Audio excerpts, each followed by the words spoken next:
ಇನ್ನು ಉಡುಪಿ ಜಿಲ್ಲೆಯಲ್ಲಿ ಕಳೆದ 6 ದಿನಗಳಿಂದ ಸುರಿಯುತ್ತಿರುವ ಮುಂಗಾರು ಮಳೆ ಇಂದು ಕೂಡ ಮುಂದುವರೆದಿದೆ. ಈ ನಿಟ್ಟಿನಲ್ಲಿ ಜಿಲ್ಲೆಯಲ್ಲಿಂದು ಹವಾಮಾನ ಇಲಾಖೆ ಆರೆಂಜ್ ಅಲರ್ಟ್ ಘೋಷಣೆ ಮಾಡಿದೆ.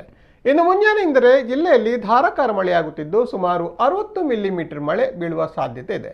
ಜಿಲ್ಲೆಯಲ್ಲಿ 4-5 ದಿನ ಮಳೆ ಮುಂದುವರಿಯುವ ಸಾಧ್ಯತೆ ಇದ್ದು ಗಾಳಿ ಮಳೆಯಾಗುವ ಮುನ್ಸೂಚನೆಯನ್ನ ಹವಾಮಾನ ಇಲಾಖೆ ನೀಡಿದೆ. ನಾಡುದೋಣಿ ಮೀನುಗಾರಿಕೆ ಸಂಪೂರ್ಣ ಸ್ಥಗಿತಗೊಂಡಿದ್ದು ನದಿ ತೀರ ನಿವಾಸಿಗಳು ಎಚ್ಚರಿಕೆ ಇರುವಂತೆ ಜಿಲ್ಲಾಡಳಿತ ಸೂಚನೆಯನ್ನ ನೀಡಿದೆ.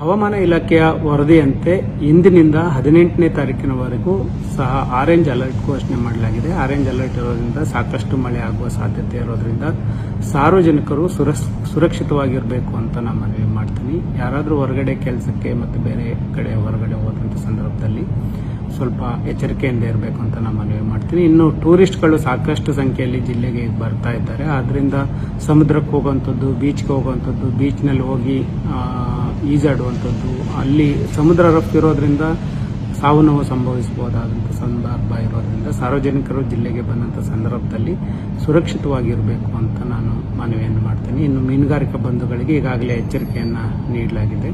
ಅವರು ಸಮುದ್ರಕ್ಕೆ ಹೋಗುವಂಥ ಸಂದರ್ಭದಲ್ಲಿ ಈ 4 ದಿನಗಳಲ್ಲಿ ಎಚ್ಚರಿಕೆಯಿಂದ ಇರಬೇಕು ಅಂತ ನಾನು ಮನವಿ ಮಾಡ್ತೇನೆ. ಇನ್ನು ಜಿಲ್ಲಾಡಳಿತ ಎಲ್ಲ ಸಂದರ್ಭಕ್ಕೂ ಸಹ ಸಿದ್ಧತೆಯನ್ನು ನಡೆಸಿ ಸಿದ್ಧವಾಗಿದೆ. ಆದ್ದರಿಂದ ಯಾರಿಗಾದ್ರೂ ಏನಾದರೂ ತೊಂದರೆ ಇದ್ದರೆ ತಾಲೂಕು ಮಟ್ಟದಲ್ಲಿ ನಮ್ಮ ತಹಸೀಲ್ದಾರ್ಗಳನ್ನು ಸಂಪರ್ಕ ಮಾಡಬೇಕು. ಮತ್ತು ಜಿಲ್ಲಾ ಮಟ್ಟದಲ್ಲಿ ಕಂಟ್ರೋಲ್ ರೂಮ್ ತೆರೆದಿದ್ದೀವಿ. ಕಂಟ್ರೋಲ್ ರೂಮ್ಗೆ ಕಾಲ್ ಮಾಡ್ಬೋದು. ಇಲ್ಲ ನೇರವಾಗಿ ನಮಗೂ ಸಹ ತಿಳಿಸಿದರೆ ನಾವು ಸಂಬಂಧಪಟ್ಟಂಥವರ ನೆರವಿಗೆ ಯಾವಾಗಲೂ ಸಹ ಸದಸ್ಯರಿರ್ತೀವಿ. ಯಾವುದೇ ಸರ್ಕಾರಿ ಅಧಿಕಾರಿಗಳಿಗೂ ಸಹ ರಜೆಯನ್ನು ನೀಡೋದಿಲ್ಲ ಅಂತ ಹೇಳಿದ್ದೀವಿ. ಎಲ್ಲರೂ ಸಹ ಹೆಡ್ ಕ್ವಾರ್ಟರ್ಸ್ನಲ್ಲಿದ್ದು ಕೆಲಸ ನಿರ್ವಹಿಸಬೇಕಂತ ಸೂಚನೆ ಕೊಟ್ಟಿದ್ದೀನಿ. ಹಾಗಾಗಿ ಜಿಲ್ಲಾಡಳಿತ ಸದಾ ನಿಮ್ಮೊಂದಿಗಿದೆ ಅಂತ ಹೇಳಲಿಕ್ಕೆ ನಾನು ಇಚ್ಛೆ